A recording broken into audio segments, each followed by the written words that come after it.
The blue and white faithful barely finished catching their breath after the World Series, and suddenly the offseason decided to hit Toronto with the subtlety of a runaway subway train. Three massive storylines are colliding at once, and each one feels capable of reshaping the future of this team. First, the Bichette situation has officially graduated from contract talk to full-blown off-season drama, complete with suspense, rumors, and fans refreshing social media like it's a playoff game. The star infielder is free to listen to offers and may actually test the open market, even after repeatedly saying Toronto feels like home. At the same time, Atkins and Mark Shapiro aren't sitting around biting their nails. They're already mapping out the 2026 roster, exploring big rotation upgrades, and making it clear the club plans to stay dangerous no matter how this Bichette saga ends. And just to make things even more chaotic, the hottest rumor of the winter is now swirling. Toronto is reportedly in the hunt for Murakami, the 25-year-old Japanese phenomenon who could become the next superstar under the Rogers Center roof. 3 storylines, 1 offseason, 0 chill. This is one of those rare moments where the present and the future collide head-on.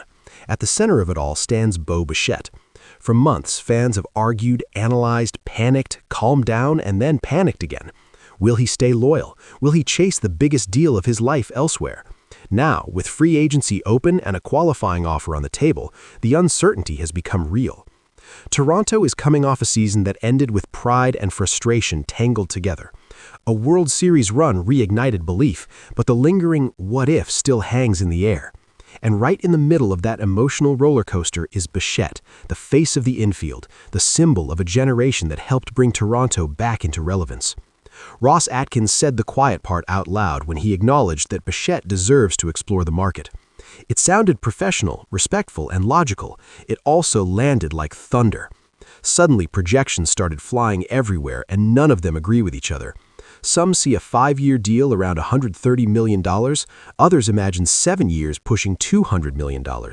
And then there are the bold predictions that stretch toward $240 million over a decade. It all depends on one massive detail: position.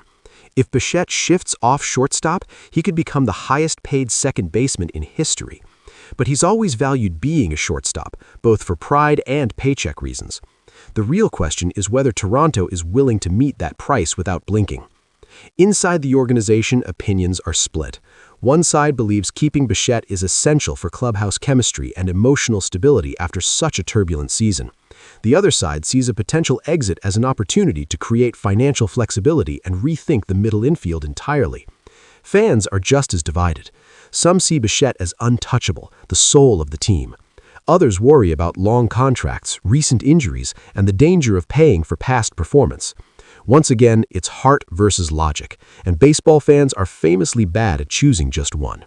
Still, no matter where you land, it's impossible to deny Bichette's impact. He arrived as the promise of a new era, a player expected to stand alongside the league's elite shortstops. Injuries and reality have complicated that path, but he remains a symbol of the rebuild that put Toronto back on the map. If he stays, it's a statement of belief. If he leaves, it closes one chapter while opening another. Either way, his story is deeply woven into the city's identity.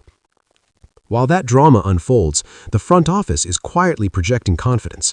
This isn't desperation mode. This is calculated construction. Shapiro and Atkins have made it clear they aren't living off memories of a World Series run. They're building for what comes next. The rotation already looks strong, with Kevin Gausman, Jose Berrios, Shane Bieber, and a rising young arm forming a solid core. But that 5th spot is where things get interesting. The market is deeper than usual, and Toronto knows it. Big names, trades, and bold moves are all on the table. One more frontline starter could turn this pitching staff into a true nightmare for opposing lineups. And then there's the global twist. Toronto's vision doesn't stop at the border. The Blue Jays are reportedly serious about Murakami, a once-in-a-generation power hitter from Japan. This isn't just another international signing. Murakami is a phenomenon, a player with jaw-dropping home run totals and an offensive presence that changes how teams pitch. With Bichette's future uncertain and the lineup craving more power, his profile fits almost too well. The competition is fierce, with half the league circling, but Toronto offers something unique, a competitive roster, a massive international platform, and a fan base ready to embrace a new star. This is where all three storylines collide, holding on to the past, strengthening the present, and daring to chase the future. That's the identity question Toronto faces right now. And here at 9 Innings Media, that's what makes this offseason so fascinating. This team doesn't just want to compete, it wants to last. And sometimes that means making uncomfortable choices to create something stronger. One thing is certain, no matter who wears the jersey next, this city's passion doesn't fade. The blue and white heartbeat keeps pounding, even in uncertainty.